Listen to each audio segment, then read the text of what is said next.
There is Nietzsche's famous line, God is dead. But equally pernicious is the idea that Satan is dead, that he does not exist. And this is what I say when I talk about the doctrine of the final judgment, of divine judgment. When we remove judgment, we actually remove mercy. We don't want anything hard. We don't want to create resilience in us or our kids. We want to soften everything, remove consequences, remove responsibility. Here's 2 Nephi 28:22, right as Nephi's building up toward the doctrine of Christ. He says, and behold, others he flattereth away, and telleth them, there is no hell. And he saith unto them, I am no devil, for there is none. And thus he whispereth in their ears, until he grasp them with his awful chains, from whence there is no deliverance. Latter-day Saint art can be a way not only to show the divine, the ideal, our goal, the exalted, but it can also be a way to show consequences, responsibility, and remind us that there is evil in the world and that we need to continually increase our discernment. I believe that is what happens here when viewing Barrett Burgin's The Angel. Filled with Mormonisms, this short movie goes in like a laser talking about discernment and the consequences of listening to the wrong voices. First, this episode is brought to you by Go and Do Travel and the Wave Makers Podcaster Cruise, November 15th through 22nd, going down the Baja of Mexico. Jacob Hansen of Thoughtful Faith will be there, Cardin Ellis of Word Radio, David Boyce of 52 Churches in 52 Weeks, Jackson and Hayden Paul of The Stick of Joseph, Jasmine Rapoli, and Dave Butler of Plain and Precious Things, and myself. This is going to be an absolute blast. A week together bringing that online community face to face. Great presentations, fun excursions, and a time to really get to know each other.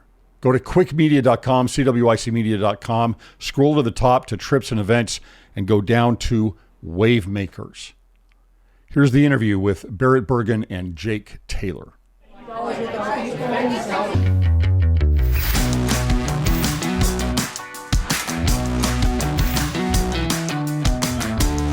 All right, Jake, you recently wrote an article for our Substack, Alive and Intelligent, on what is great art. You compare Michelangelo's David to Sabrina Carpenter's Espresso. Mm-hmm. Right? Both of these have a lot of appeal, right? They have a lot of appeal to audiences. What is the difference? What is great art here? What are the principles that are involved? And can something that has mass appeal, like Sabrina Carpenter's song, be great art? Yeah, I mean, those are both excellent questions. I think that right off the bat, can something with mass appeal be great art? I think absolutely, 100%.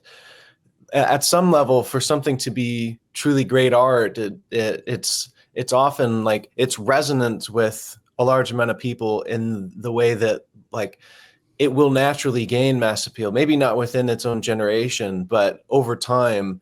These things that we call great works of art, the classical Greek statuaries and literature and Roman and mosaics and the Renaissance here within the Western cultural context. These are all things that I'm sure were popular or unpopular at their time, but they've gained in popularity because they tap into something deeper than just the art object itself. It's resonating at a deep and I would say even spiritual level with people generationally, spanning across time. But is that the same as mass appeal? Is that the same as just it's popular right now, it's clicky, it's fun? So that was kind of what I was getting at by bringing up Michelangelo's David and Sabrina Carpenter's Espresso. Is like they're two different mediums, they're two very different time periods. But I think it sort of in the Wittgenstein family resemblance way, it's showing that there are different ways of going about creative works. And one of them is more for mass appeal as the purpose, I would say, and just to have fun and express yourself. And the other, which I was calling great art, and I would consider it great art, is something that is more idea driven, that is trying to get below the human experience and find out what it is that's tying us all together, so to speak. So that was the gist of my thesis in the essay. Barrett, in your film work, is it that you're trying to accomplish there with your art, right? I mean, you've got a already a little bit of a resume that really is focused on a certain genre and appeal. How are you using principles of art in your work? Yeah, thank you for the question, and I'm honored to be thought of in the same conversation as great art. I certainly aspire to that and hope so. But to Jake's point, I think what certainly allowed some of the films that I've been doing and we're kind of ramping into to have some staying power is exactly that. Is that there is sort of a philosophical underpinning. I like to incorporate Latter-day Saint thoughts and ideas and identity and culture and even doctrine.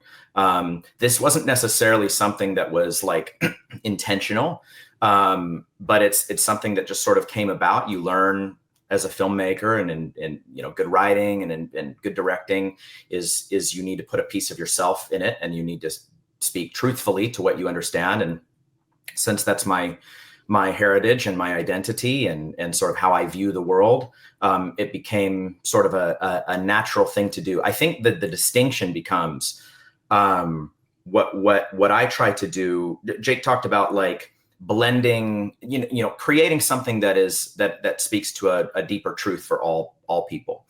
And I'm a firm believer that specificity, when accessible, breeds universalism, right? And by leaning more deeply into the Latter-day Saint specificity that is either influencing the concepts or the actual, let's call it the plastics, the identifiable elements that it's like you or I would go like, oh my gosh, that's so deeply LDS. What I have found is that actually allows it to be translatable if it's not meant specifically for a Latter-day Saint audience. So it's not us reaffirming our story to each other. It is taking those principles and trying to tell the universal story, ironically, by being more specific, just as long as you're able to understand it. And that's a challenge. And that, I believe, that challenge and that sort of crucible is what allows for something to be great, if it can be. And I feel like when you start telling each other your own story and reconfirming and sort of, get into the echo chamber, that is where you get reductive, sort of silly art until nobody can access it, until you've got propaganda, you've got preachiness, and we all know what that looks like in all sorts of areas. Too much. And so to me, like great art kind of tends to be challenging in some ways, and not for its own sake, not to be provocative, but it needs to be understandable, and then it needs to be original.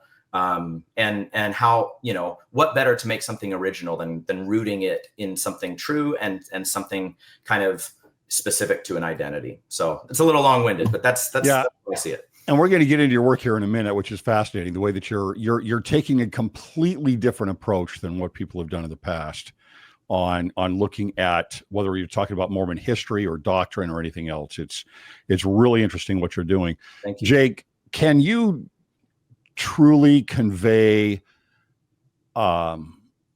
sorrow, awe, reverence without some form of art? And what happens? Yeah. What happens to a society that stops creating art that speaks to the soul, not just provocative and wow, look at this, but a society that stops producing art that speaks to the soul? Mm-hmm. I mean, I'm of course biased here because I just wrote an essay about how no, you cannot. But I would say no, you cannot. You can maybe what you could do is you could like reference a touchstone. You could, through your language, you could say, "Oh, this makes me feel like such and such," and reference an example in real life where someone was really sorrowful. It's like, I feel so sad. I feel sad like the time my dad didn't, win the triathlon or whatever it is. That's kind of a silly example, but you can use real life examples as sort of a reference point.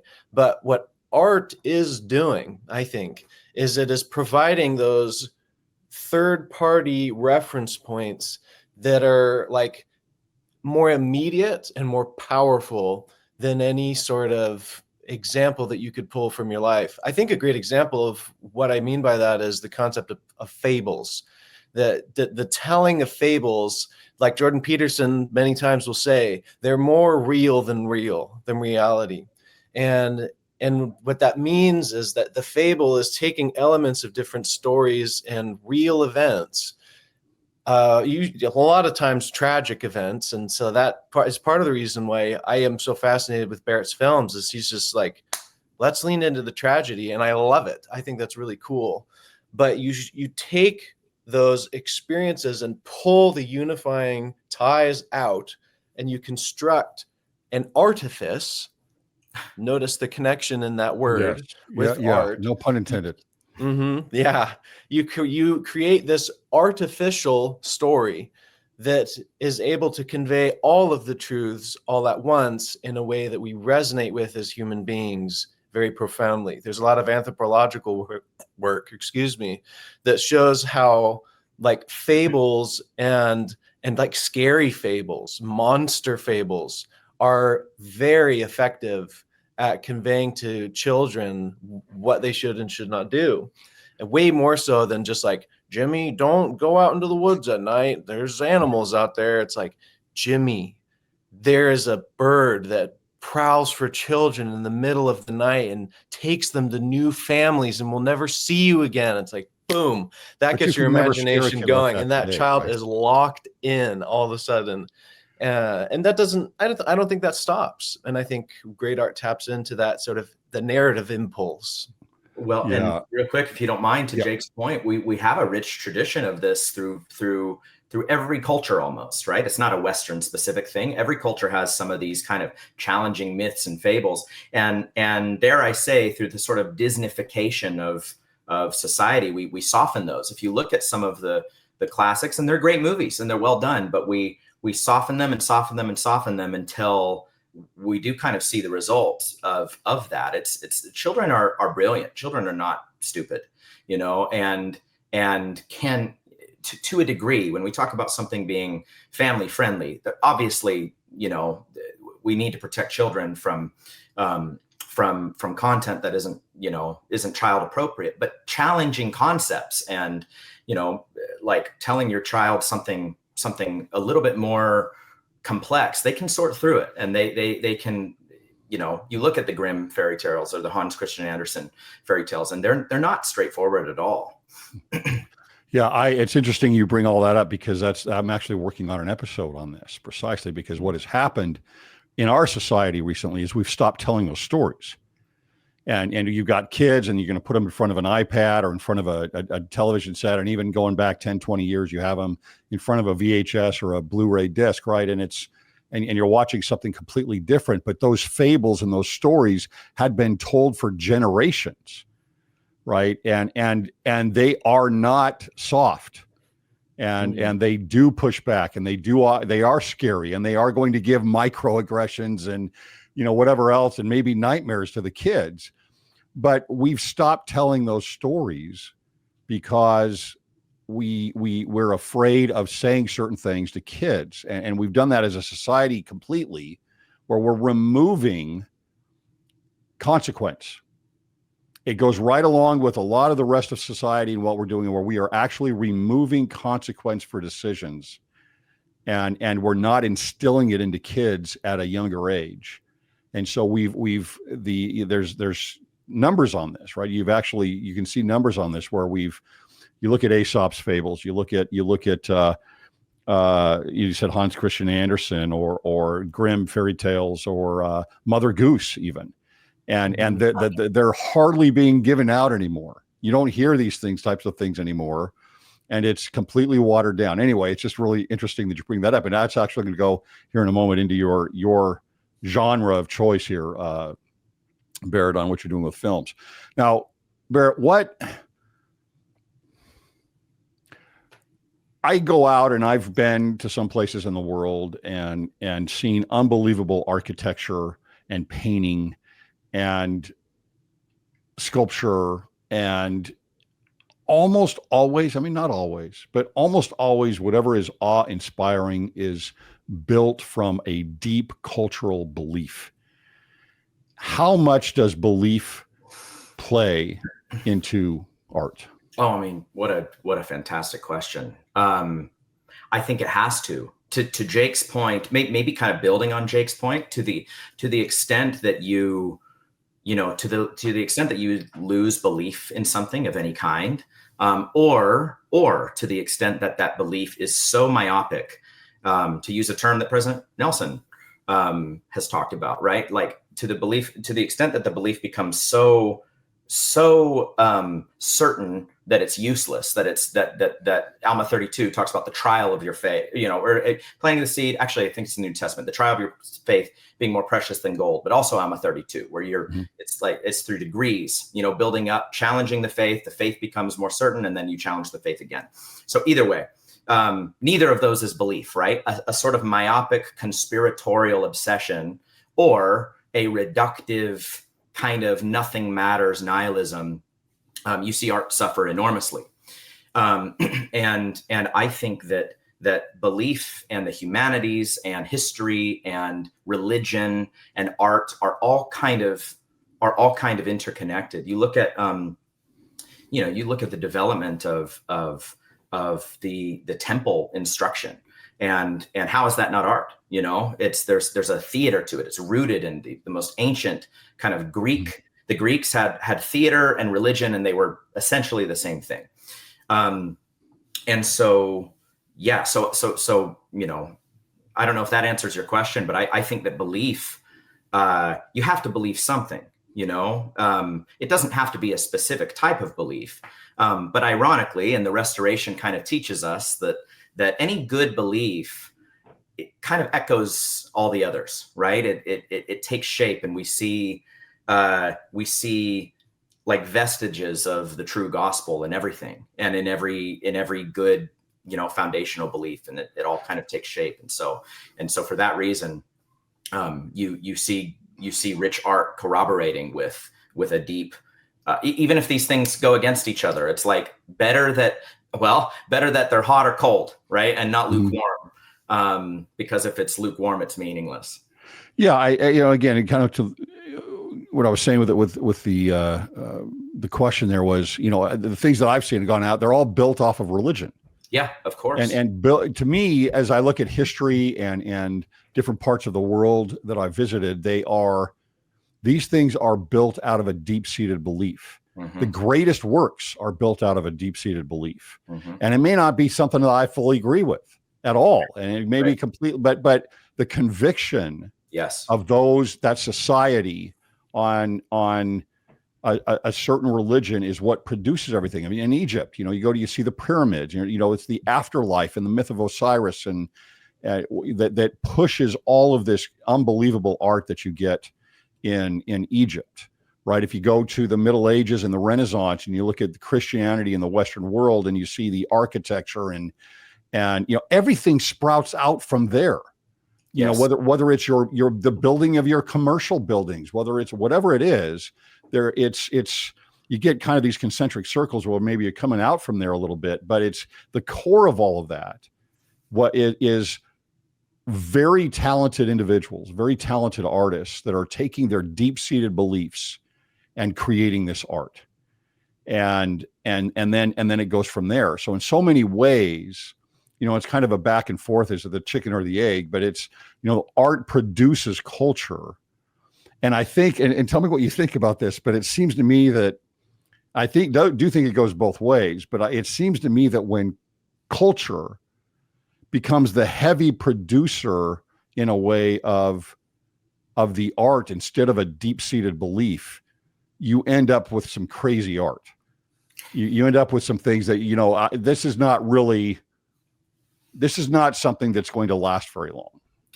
There's certainly and I can't remember who talks about the quote, and I can't remember if it's specifically about movies or not, but this is kind of a well-known axiom, is that as a culture sort of loses itself and disintegrates, so the art parallels it, and it becomes more, substanceless. Lots of people would have, varying opinions on what that means. But I think across, like, let's say a political spectrum, everyone can kind of feel when the art is sort of becoming a parody of a parody of a parody, and it loses its substance. And yes, conviction and belief absolutely are what propel great art. And I do think art can shape culture, right? If the art loses its belief, then you're absolutely right to put it as sort of a chicken and an egg thing. But it seems to me like that only happens if it's built off of deep-seated belief. Yes, absolutely. Well, and because that's what inspires people. I mean, Jake's who introduced me to the research of Jonathan Haidt and The Righteous Mind, but there's phenomenal, demonstrable sociological data that and this should just be self-evident, right? But that religion is what propels people to do more and to reach higher and to do it for a cause, for a divine cause, rather than just like, well, I got paid to do this and we're going to do a mural and there we go. It represents some beliefs. It's like, no, it's bigger than that. It's the essence of the soul, and that that propels you, further. Yeah. Jake, what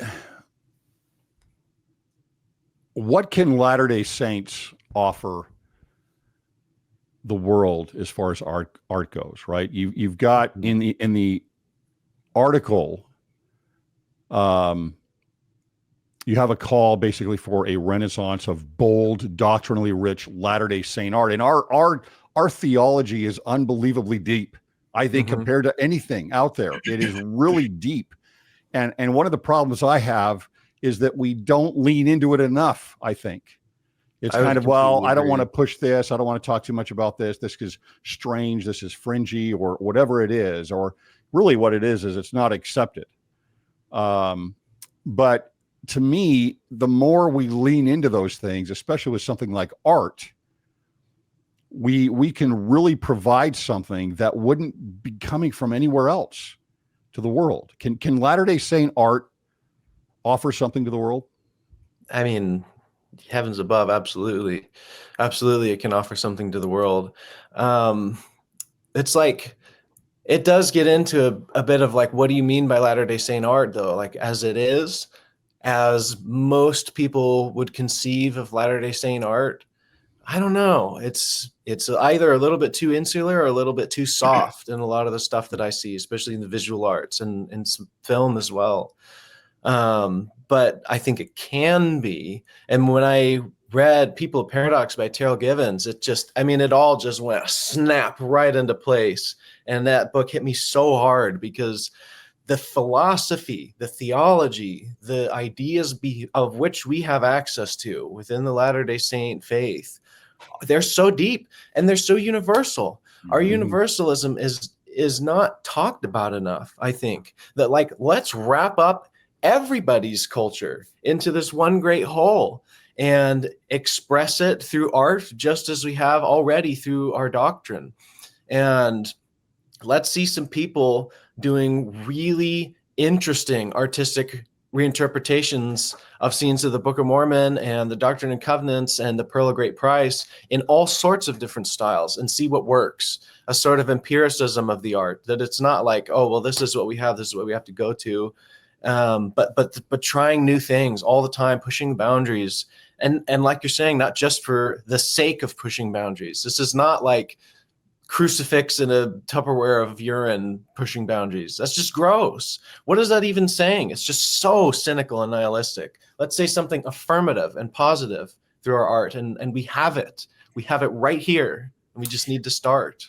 Well, and if I can build on sort of what Jake is saying too, like this stuff does exist, In fact, there's some great research that Esther Kandari has done that actually demonstrates that Latter-day Saints are overrepresented among Christian art, like in terms of like Protestants and evangelicals unknowingly have lots of Latter-day Saint depictions of Christ. Yeah, there's a lot online in social media. It's like, the evangelicals or someone else are using this art and they don't even know it's Mormon art. That's right. And in the visual art specifically, to Jake's point, there are these broad, kind of bigger swings at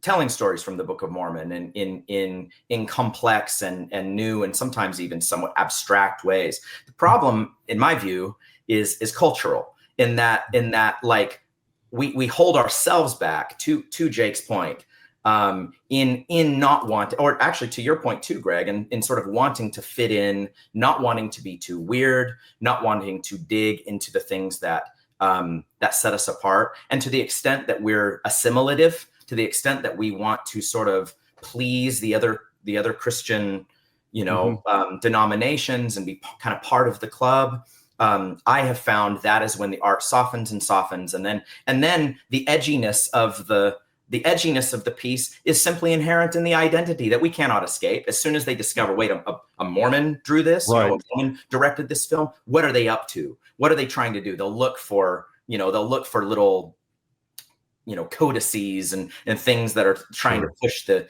agenda. And so our view is simply like to do a 180 degree opposite, to lean into, to your point, the dramatic, complex, extremely unique elements of our doctrine that are not the same at all. The pieces that are challenging, even to Latter-day Saints, that's what makes it richer and truer, and that's what will make it great. That's what will eventually fulfill President Kimball's commission, and so I think we're moving there, but there is a cultural reductiveness. Mm-hmm. And if I may, kind of give you an example to wrap our head around, and where our culture gets in the way of itself, right? In The Little Mermaid, this is the first film of sort of the Disney Renaissance of the 90s, mm-hmm. Right? In the Disney version, Ariel lives happily ever after, and it's a little dark and scary, but she makes it. She makes it with the prince. In the fairy tale, she turns to sea foam. And the whole point of the story is to be sort of tragic, and it's a cautionary tale, to Jake's point, right? It tells you something about sort of trying to change yourself into something else, and that always backfires, among lots of other interpretations. And to the extent that we might want to make the case for the tragic ending, our own proclivity for redemption might get in the way. Well, we need redemptive stories. What about the good ending, and things always end up right? And so, like, if that's not a Latter-day Saint virtue, what is? And yet it gets in the way of the function of having a more broad, a broad way of approaching themes and ideas that we learn about in 2 Nephi 2, bitter and sweet, mm-hmm. the opposition in all things.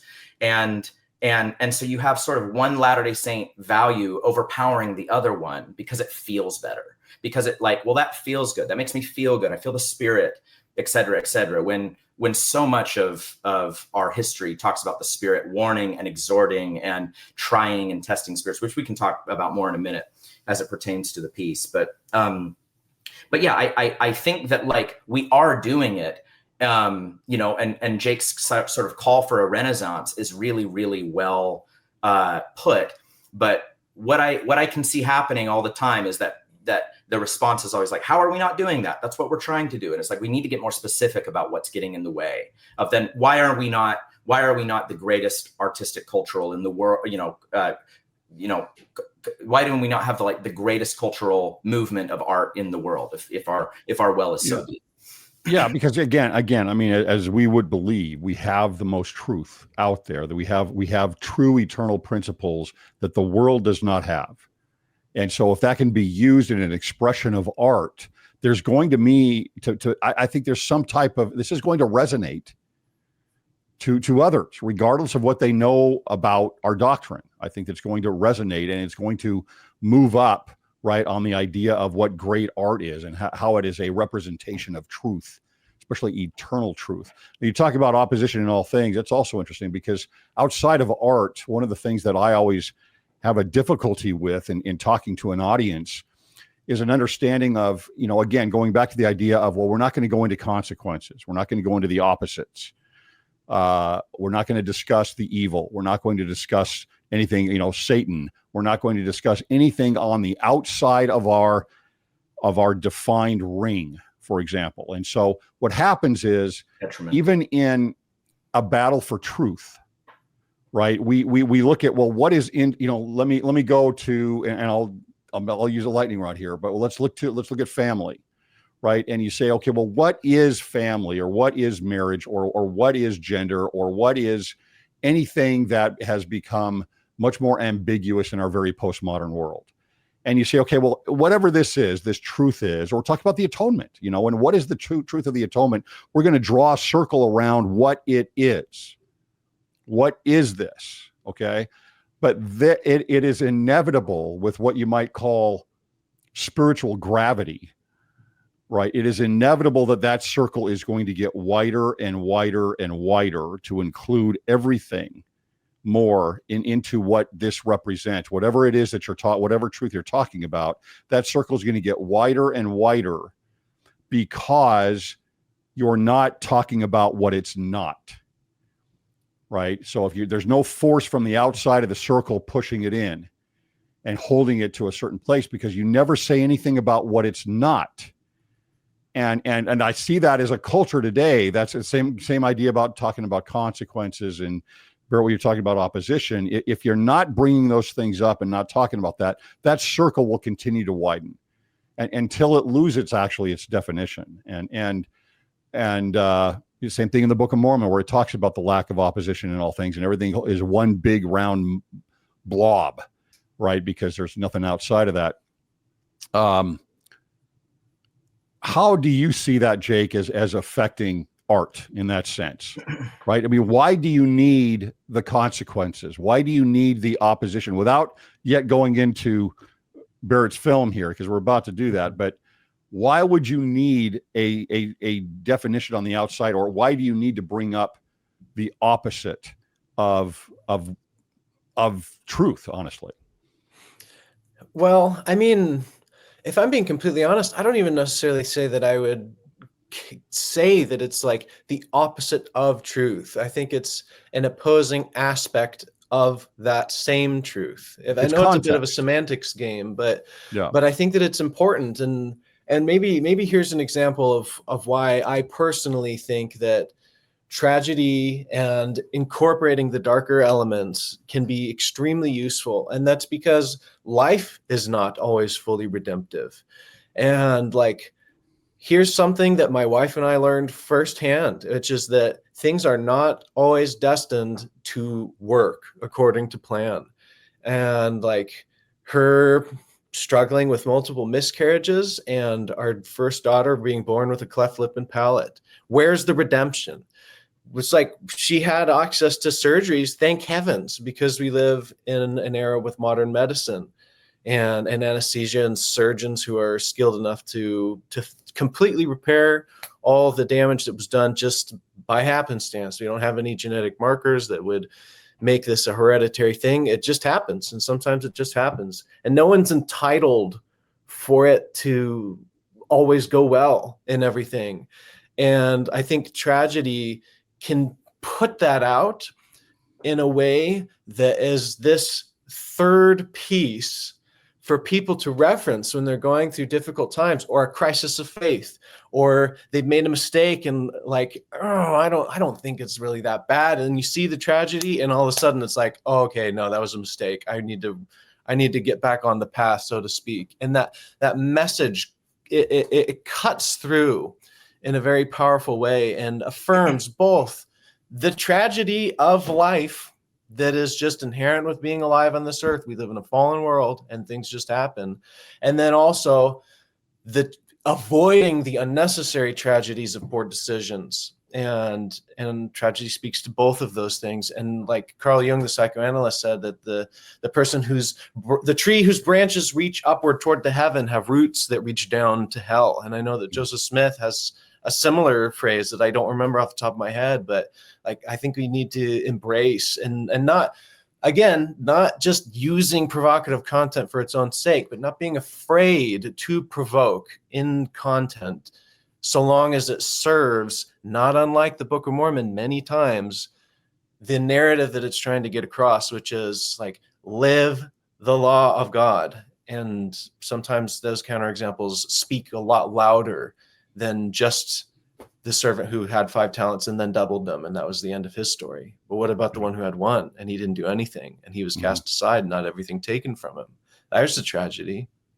Yeah, exactly. Barrett, all right, let's get to your film here, The Angel. I am fascinated with the approach that you take on this. It is so very, very different from what you've seen in Latter-day Saint film in the past, right? You've got The Angel explores a Mormon pioneer folklore, for a folk horror, we'll call it, through a visitation of an angel to plural wives. What inspired you to tell this story, or any story, in the context of a horror film? That's a great question. And, I mean, Jake so beautifully kind of gave me a lead in here in terms of like, why not? It hasn't been done. Not at least this way. I'm very well read on the history of Latter-day Saint cinema, and I honor it, and I like it, and I know lots of the current filmmakers. I've studied the filmmakers of the past, and I'm certainly building on a rich tradition. But to my point earlier, I think that we have this, and actually to Jake's point, we have this obsession with trying to sort of find the silver lining in everything, as though like it, and maybe that comes from sort of an instinct of like, all things will work together for good to them that love God. And ultimately that's true. But the Book of Mormon, let's just use an example, is not shy, nor is the Old Testament, or frankly, the New Testament, or any of the scriptures. We're reading Doctrine and Covenants, and it is not shy about warning and forewarning and painting a picture of horror. Even all the way to the temple, we have sort of the threat of blood and horror showing up in this life, in this walk on earth. And for me, where all of this came from is just feeling like we live in such a complicated, angry time right now. And not unlike Joseph Smith's day, so many different voices competing for so many different perspectives, each one becoming more and more certain of itself. And it's as I've gone to the temple, as I've searched the scriptures, that I'm like, you know what? Where is this piece of our theology demonstrated? And so that sort of turned me to horror. Several other religious traditions have a rich kind of backbone of horror art. I think as Latter-day Saints, we immediately I've heard this so many times. I like every movie, every genre except horror, not horror, because we've sort of inherited this Protestant, this Puritan, this idea that if you talk about the devil, he'll come, and all of this stuff. And of course, we don't want to celebrate Satanism, but where does he show up? He's the first supernatural figure that appears in the Restoration. He comes and tempts Moses. Right? He shows up in the instruction that we learn about Adam and Eve, and he's this fifth important character that helps us to understand our relationship to the divine. In the history of the church, the very first miracle of the restored gospel was casting the devil out of Newell Night. Right? If you know this, the more you learn about the history of the Restoration, the more you see how obsessed the early Latter-day Saints were of determining truth and testing trying spirits. In D&C 50, we learn about there are many diverse spirits that go along the earth. D&C 129, which we explore a little bit in our film. What could be a better, no matter how literally you want to engage with that, what could be a better metaphor for today than the idea of deception through means of an angel, through means of certainty, and having to decide, is this from God or is this not from God? Our Protestant friends would see our entire faith expression as this, right? They're positive that we're completely deceived. And so I know this is a lot of kind of maybe philosophical mumbo jumbo, but kind of the main kernel of it is like sort of scary warning horror stories are fundamental to our DNA as Latter-day Saints. They are what sort of gives us the divide between following the divine and being deceived by by the demonic. And and so that was the beginning of this. You talk about like belief inspiring art. It really does come from both a literal and a philosophical interrogation of like, how do we do this? And by setting it in the 1800s, 1880s Utah, and sticking it right into the context of early plural marriage. Jessica and I, Jessica, my wife, co-directed it with me, and she really helped shape the story of this and giving it that feminine perspective. That was invaluable because she brings so much to the table that I can't understand. But neither of us have this. We don't have any history with plural marriage other than our ancestors. So we picked something far away in the past that's so emblematic of like a challenging thing. And really, Greg, is it far away in the past? I mean, look at this year, and we couldn't be more thrilled about the complexity around this topic as it pertains to the metaphorical weight of the angel, and like, how do you know if something's from God? And what exactly are the ramifications of whether it is or isn't?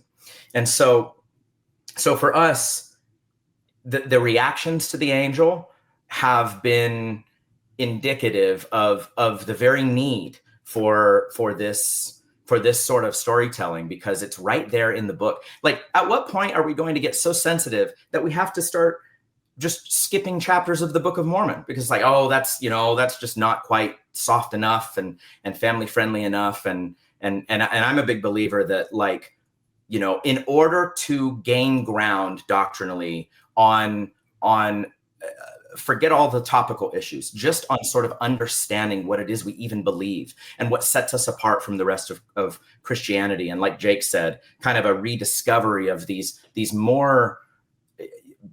beautiful kind of specific beliefs that set us apart. We have to be able to engage with storytelling, with art, with content, with discussions that make us uncomfortable. Yeah, I think that's crucial. Jake, what are your thoughts on this? You've obviously seen the film at least once. What is the importance of putting this story? It's right. It's not a scriptural story. Well, let me put it this way. So often what we've seen in Latter-day Saint film is, and it's great, we need it, is simply a depiction of a historical event. Right? It's like, okay, great. I can see this on the screen. This strengthens what I see and read, or what I read in the scriptures. But how important is it to put this type of a story into a Mormon historical context? I think it's just as important as if you want to tell the Latter-day Saint story, then you have to tell the Latter-day Saint story. Like, it's just unavoidable. It's such a part, not just the polygamy, but even just the setting itself in rural southern Utah in the 1800s, and this polygamous family living out in the middle of nowhere, and they are isolated. And what does that do to you? What are the stresses that are upon that family that are not upon us nowadays? And maybe growing in empathy and sympathy for these people that were in extreme circumstances. Like, that's a story that's part of our heritage. And is it worth telling? I think so. It's just worth telling. It's a story worth telling for its own sake. And I think this actually touches a little bit on something that I want to make very clear, that I didn't quite make clear enough in my essay, I think, which is that, like, messaging doesn't necessarily make great art. That having the ideals and wanting to shoehorn them into everything, that doesn't make great art. It has to be a mastery of the medium itself. It has to be a great artistic experience for the observer for it to be great art. And that doesn't just mean, like, for example, with Godwin, it doesn't just mean like drawing a bunch of circles and writing the names of the cocoa bean. It's like Godwin is putting some effort into this artistic representation of the Book of Abraham, and it shows and it matters. And like, we have these stories, and then we have to tell them in an artful and masterful way. Is it worth it? I mean, like, yeah, I think it's worth it. It's the trial of faith, I suppose. Like, why not? It's what we have. We have a lot of it. Barrett, you really did something interesting with this in that you not only tell a story, but you incorporate several scriptural truths and what could be it's a very Mormon-y film, right? A very Mormon-y film. I want to go over a few of these things. I don't think this is too big of a reveal. Sure. But I want to look at how you brought these in and why you thought that was important. You've got the angel showing up, and then right after the angel originally shows up, you go back to the cabin, back to the home, and up on the wall, there's a first vision depiction that's up on the wall inside of the home, right? Like, it's kind of a contrast of things. I love seeing that. You've got certain garb from the angel that the angel is wearing, right? You've got the choice of a polygamous setting and you grapple with the tension of those that were living that lifestyle with polygamy and the positives, maybe the negatives, and all that would be involved in that. You've got the idea of is it Section 129 with a handshake? You've got one of the plural wives who's talking about, and the angel talking about being made free, which is something that is an undercurrent in the scriptures that comes from a deceitful side. And it's a different idea of what free is that you put in there. What did you do to kind of say, okay, well, I want to put this in here. I want to put this in here. I want there to be these little undertones of Mormon messaging, so to speak, that help, I think, really enrich the story that you created. That's such a fun question, and thanks for asking. I mean, the film has served sort of as a, let's call it a Rorschach test and a litmus test. And the reason being, let's talk about the litmus test first, is we, Jessica and myself, we did a deep dive, and our producer Celine did a deep dive on Latter-day Saint history and doctrine. And I just kind of like this stuff anyway. And so we were, the way that we got to all of that was actually kind of natural. We weren't trying to just stuff the thing with, kind of Mormon pioneer abilia. It came from a place of like, if we were in their minds, what would their conception of an angel look like, with whether or not it's even something that we literally would agree with. We need to get into the mind of an 1880s Latter-day Saint. Mm-hmm. And what are going to be the tests of faith for an 1880s Latter-day Saint, using these things naturally for the storytelling.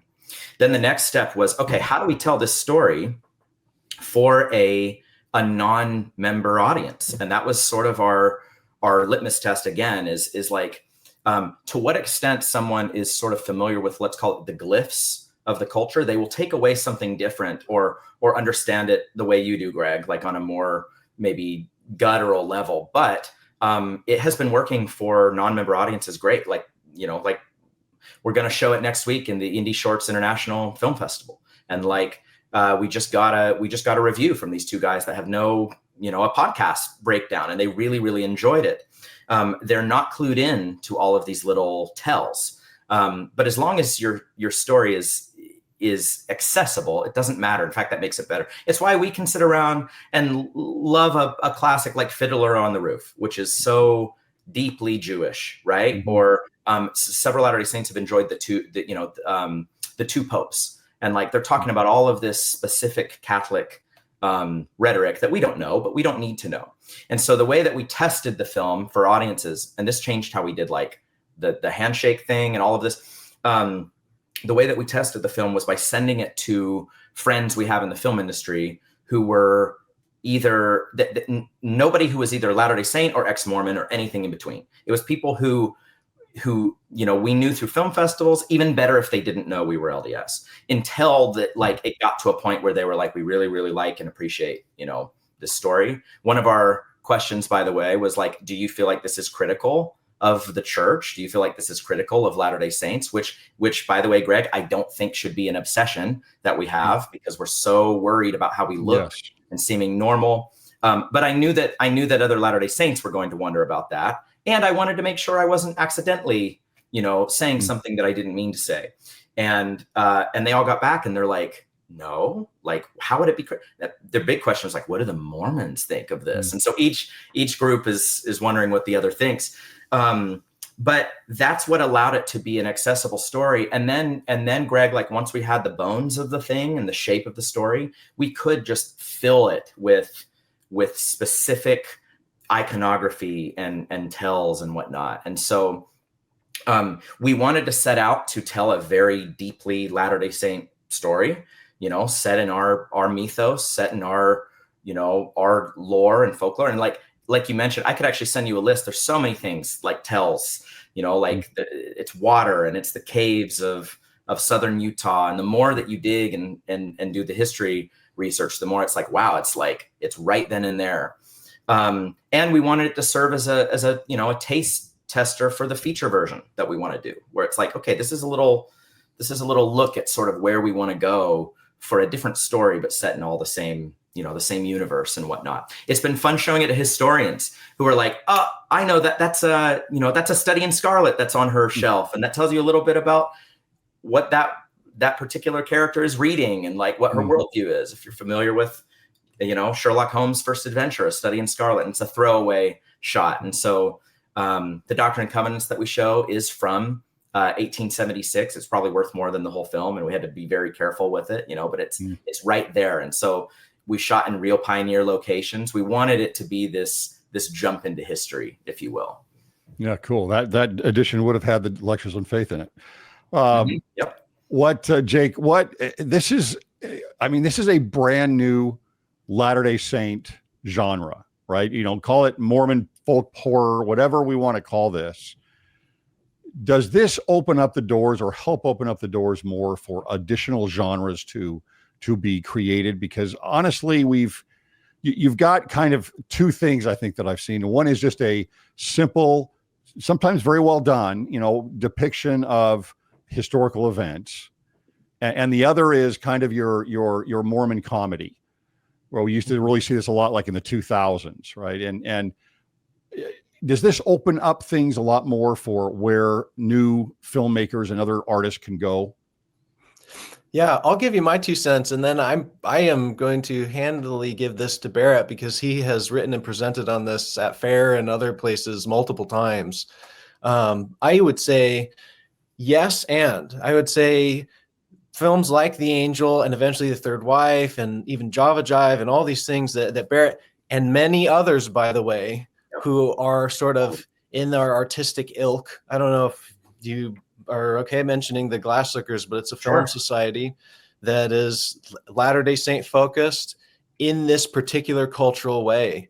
And there have been some great shorts, and I know there are features in the wings, so to speak, from a lot of our Glasslickers members that are just amazing. They're awesome. So it's not like Barrett's the only guy doing this. I don't want to make that claim at all. But in terms of opening up new genres, I think that The Angel is an attempt to do that, certainly. However, what I would say even more so is that this is already being done in terms of Heretic, and then you see things like American Primeval and the slew of other Latter-day Saint inspired at different levels of what would you call authority and authenticity. Let's put it that way. And it's already being done. We are the strange attractor to Hollywood right now. For some reason, here we are. It's just Latter-day Saints being thrown into everything right now in Hollywood. And so why not tell our own story in a way that is both artistically gripping and accurate? And the accuracy has been heavily lacking in a lot of the stuff Hollywood is making. So is it opening up a new genre? I think it's already been opened. It's already there. And we need to get into the game, so to speak, so that it's not just like Whack-A-Mormon, so to speak, on the media landscape. Barrett, do you want to add to that? Yeah, well, I mean, that's really well put from Jake, and that's exactly why a few years ago, myself and several other young Latter-day Saint filmmakers got together and sort of observed this trend before it had really taken off, and we're like, we need to be telling our own stories. And it's not to say that great established Latter-day Saint filmmakers don't do this. Of course they do, but certainly not what I've observed. Certainly not with as much. In intention to sort of serve the general audience or the multi-genre audience. I think we tell stories that are inspirational, that again, this is very broad strokes, but the past 20, 25 years of Latter-day Saint filmmaking. Even when you hear that term Latter-day Saint filmmaking, you kind of think of movies by, for, and about, Mormons. And I think that there's something richer and tying back to both of you mentioning great art. Like, we can aspire for great art by pulling back on the reinforcing of values and pushing more the specificity and the identity, which will in turn sort of say more, right? Greg, I appreciate that you got a lot out of The Angel. The Angel is not clear cut. There are a few ways to interpret it. But I think it's pretty obvious what we're doing in the story. And so we wrote like a manifesto, and we got together and formed a club. Now we're young. We don't have all the means of production, as it were. But we're pushing, and we're seeing a response. And more importantly, we are seeing a very positive reaction from, the non-member audience that is hungry for these things. And we can fulfill that need so long as we're willing to kind of step away from our terror at looking bad. Ironically, by being more authentic and more specific, we do look better. We're more approachable, and we're more interesting, rather than I've said this a lot to Jake as we sort of have complained about this, but our need to be nice and normal. And if a stranger walked up to you and was like, I promise you I'm nice and I'm super normal, you'd be like, I don't think you're either of those things now. Now I really don't trust you. Versus, you meet someone and they share all of this eclectic kind of uniqueness, and you're more endeared to them. That's just a rule of storytelling. And we're really excited to see where it goes. And we've been thrilled to see that, we tailored this for a non-Latter-day Saint audience because we had no idea how fellow Latter-day Saints would react. And we couldn't care, Greg. We couldn't let ourselves care because that would have polluted the art. And I have just been thrilled to see that there is a taste for it within, that there's a yearning for something that's willing to kind of get more specific, push more boundaries, and take us out of a reaffirmation and into a reclamation, if that makes sense. Yeah.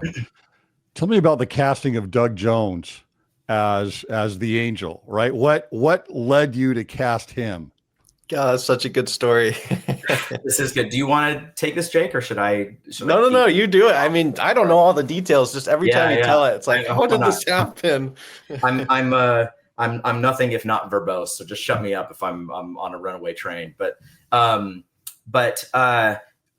make a long story short, because I've told this a few times, and this actually, I'll be honest with you, Greg, because Jessica and I were really, really prayerful about this short film. I think we're walking a line that's right up to the line, and only, we kind of prayed that the Spirit would help us understand what that line was, to be both interesting and accessible, and also careful still. But we saw, my producer and I were at a film festival in Provo, and Doug Jones was there as a special guest, and he's like a horror veteran. He's, if you don't know and you're listening, Doug's been in Pan's Labyrinth, was in The Shape of Water as The Shape of Water, Hocus Pocus, the Hellboy movies. He's extremely prolific in his, in everything he's been in. And Doug has this really interesting look, right? He's kind of ethereal and thin and tall, and he's in his 60s, and so he looks like he's been around, and yet there's a youthfulness to him too. And our producer Celine was like, "Hey, you should go talk to him. He looks exactly like how you described. You wanting you wanted the angel to, even sandy colored hair. That was way important to us because Joseph Smith said a certain something about angels with sandy colored hair, which you can look up. I'm not going to spoil it. And so I was like, shoot, he's mobbed with people pitching him on stuff. There's no way.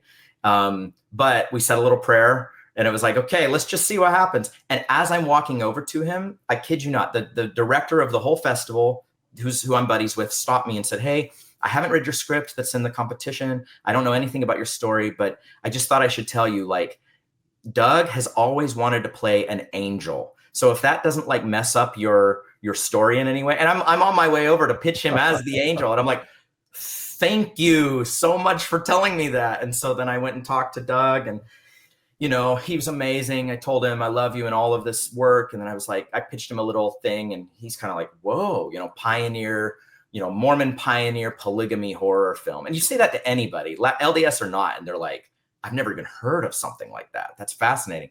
And he looked at me, he's like, you're not going to believe this. I've always wanted to play an angel. And we're like, oh, hey, look at that. Turns out Doug is a very sweet, very, very phenomenal non-denominational Christian guy. I didn't know that about him, but he's religious. And I started to get nervous because I asked him, why have you always wanted to play an angel? And he's like, oh, my sweet boy. He's this very effusive, he's a sweet boy. There are two kinds of angels, those that God sends and those in your life. And I'm like, oh crap. I wonder if he knows the nature of this, And I went back to him and, from a New Testament basis, I was like, Doug, there's actually three kinds of angels. The third is the one that's not. And you understand, right? Based on the pitch. And he was like, oh, I got that. He's like, as long as I get to wear the white robes and stuff. Mm-hmm. And so he came on set and was just incredible. And he's already expressed interest of coming back as the same character for the feature. And it was cool. He was like, I don't share the Mormon stuff. I don't know about this polygamy history or anything, but I do know what you're trying to do with this character. And I believe the same things about him that you do, that without spoiling, any of the film. And if that's not a sort of missionary work tool to make this dark kind of intense piece that is unapologetic about the things that we are and is not trying to say we're the same things, and yet we were able to come together on the the crossover, kind of like yourself and is it Jeff from Hello Saints? Yes. Yeah, there are bridges that can be built when the bridges are coming from sort of an equal standing in terms of power dynamics, when it's not us just constantly trying to ape or trying to fit in, and instead holding our ground of this is what we are. We're not the same thing. We aren't. It's not the same Jesus, but it is Jesus Christ. And we're interpreting him different ways. And suddenly we cross over and we go, oh, it is the same Christ. It's God, and to what extent we can't understand that. I hope that makes sense. It's by being honest and by being unapologetic, we actually gain more ground. Yeah, I agree fully with that. That's my approach. And I think it's important that people don't cower in any sense. Again, lean into your uniqueness. I think yes. that's really important to do. Jake, I'm gonna move over to Java Jive here real quick and just bring that up because I want to put a link in the description box so that people can check that movie out. Now we're going all the way from Barrett's horror film over to a comedic film, right? Mm-hmm. And so you've got quite a spectrum here, Barrett, on what you're working on here. But tell me what your impressions were on Java Jive. Jake. I mean, like I wrote about in the essay, I watched Java Jive and it was so funny. I was just laughing so hard, which please, everybody who is watching this now, please watch Java Jive. It's not very long. It's 15 minutes, something like that. Yeah. And it's so funny. And I just got done laughing. Man, that was such a good one. And then I couldn't stop thinking about it. I was just thinking about it over and over for weeks. Man, this character, Ben, what about that is just so painfully relatable. What he is going through. Because just a brief sort of non-spoiler summary is is it's this guy, Ben, who's a Latter-day Saint, and he has a girlfriend who does not know that. And she takes him to a coffee shop, and then everything plays out as it would for someone who is very uncomfortable with coffee, does not want to drink the coffee, but also does not want to say it's because I'm Mormon. And so things just spiral out of control in an almost Three Stooges way. And it's so funny.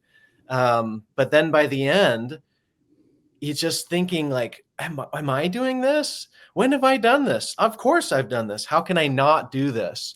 How can I just like, it would have just gone so much better for him if he had said, oh, well, I'm a Latter-day Saint. I don't drink coffee for religious reasons. I'm so sorry I didn't make that clear. It's like, oh, I didn't know that. What does that mean? And then maybe they could have a conversation instead of just this disaster that unfolds in the coffee shop.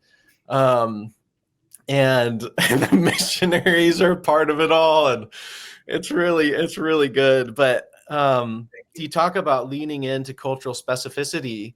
That specific scenario, that narrative is so Latter-day Saint. I think at some level it's even more Latter-day Saint than the angel, in terms of like everybody has felt this way at some point growing up as a Latter-day Saint.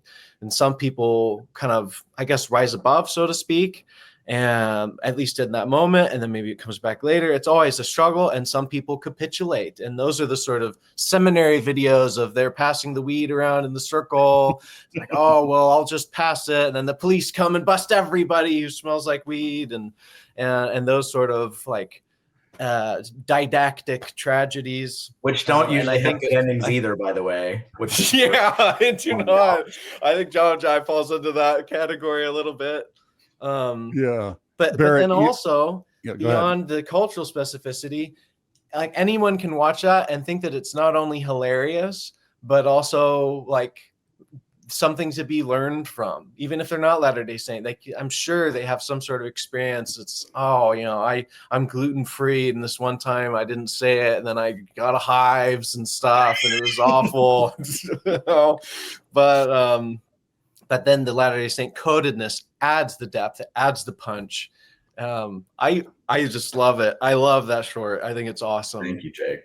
Barrett, I think even going beyond the idea of saying you're a Latter-day Saint, having been, confess to his identity, is also the tension that it starts from the very beginning, where you've got the missionaries and Ben at this guy's house. Yeah. And this guy's pulling out all this stuff from the refrigerator. He's got, I don't know if he's drooling or he's got stuff coming down out of his mouth. Yeah, he's got honey pouring everything on his sandwich. Face. And they're talking about, well, wait a minute, what?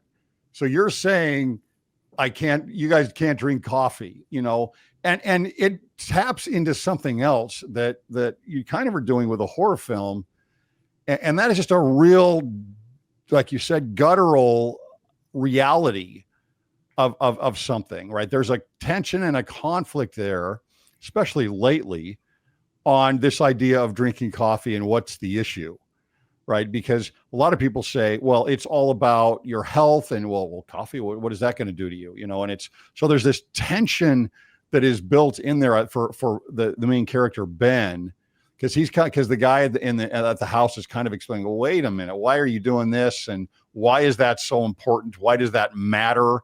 You're saying, if you drink coffee, you're going to hell or something. And so I think it really is very self-reflective for an individual, for a Latter-day Saint, to say, yeah, I've thought about this before. What is the big deal? Did you try to put in that type of tension? Yeah, absolutely. Well, I mean, the trying to explain it away, which Ben does, is such a like Western materialist approach, and that missionary gives the answer. It's just a sacrifice. It's just a thing for its own sake.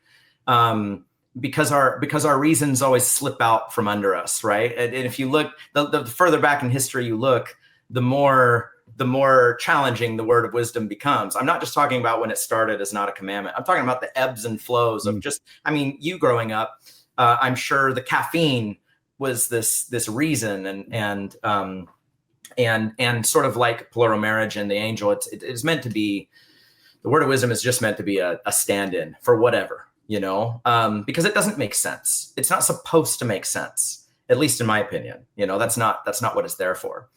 And to Jake's point about like switching out, the way that I went about writing that was like, what is a scenario that is so specific to us, yet so universal? And the menu shot talks about that, of course. He could and does so somewhat cynically, because all of these groups get a pass, and then all of a sudden it's like Latter-day Saints with their coffee, and it's like he could be a young man who is Jewish and observes kosher, and it's a big shellfish, and you could make the whole thing shellfish themed, and it'd be hilarious, or a Muslim young man, just to use the monotheistic traditions. Like, it is so completely human for us to have a dietary code of ethics, if you will, and it is more human the more that it doesn't make sense. And so that's why the investigator is sort of just this.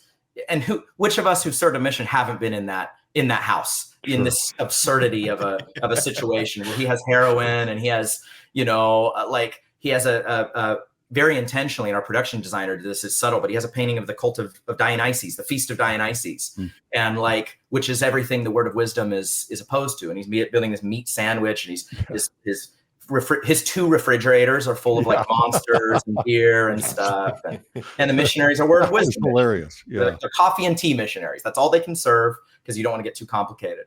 And in my view, Greg, like, I feel like what you're getting at is sort of like the film is able to invoke the audience, the LDS audience, and sort of judge them for not standing up for what they are, because it is also self-critical, because it is also self-reflective, because, we have the cultural cachet and authority to be able to plumb the depths a little bit and go, okay, we can laugh at ourselves, we can talk about ourselves, because we also have to abide by the identity, by the religion.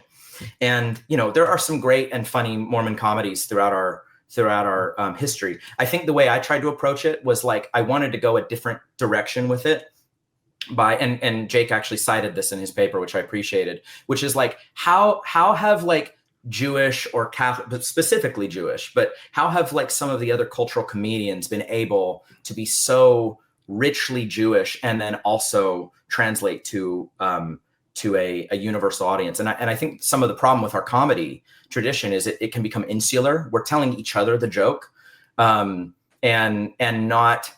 not sort of universally accessible. And so yeah, absolutely, the tension should ratchet. But to Jake's point, who hasn't been in a situation where they're just like, I have to get out of this thing and I don't want to say why?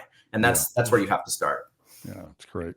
Well, art is just so important. It's so, look at all the discussions we're having here, whether it's philosophy, religion, civilization, etc.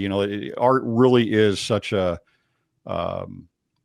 communication tool that we don't get really in any other way. Whether, I suppose writing can be an art as well, but the visual art is something so important for us. And we can see where a lot of art is going today is a great reflection of our culture. We're going to put the link to Java Jive in the description box. Tell me about the Angel, and where might people be able to see that? Yes, thank you for asking. So, as of us recording this, the Angel is not readily available online. It's still moving through film festivals, which we're very proud of. That it's like, these are not just LDS spaces. And so we have a newsletter that you can subscribe to, where we regularly post where to see the Angel on the big screen. That's the best way to do it. But also, a lot of these film festivals have virtual components. And so this month it will be available to stream as part of the Indie Shorts International Film Festival. And so if you want to, there are a few ways to follow the Angel. And once it's done with the film festival run, we'll post it online if you want to wait. But if you want to see it now, you can follow our newsletter. You can go to our website, burgundy.com, Burgin, my last name, BURGINDIE, like Burgundy. And you can follow the piece there. Or you can follow our Instagram, Burgundy Pictures, and all of those places will keep you updated on where to watch it. either virtually as part of a film festival, or if it's coming to a town near you. It has shown multiple times in Utah. I imagine a lot of your viewers are in Utah, Greg, and so if they want to catch it there, it almost certainly will come back. But if it happens to be coming to a town near you, we'd love you to come see it on the big screen and bring some friends, and we can all have a discussion about it afterward. All right. Well, Barrett and Jake, thanks so much for this discussion. Very enlightening. I think the audience is going to like it quite a bit. Maybe we'll get you back on the show. Love that. Thanks for your time. Thank you, always Greg. good.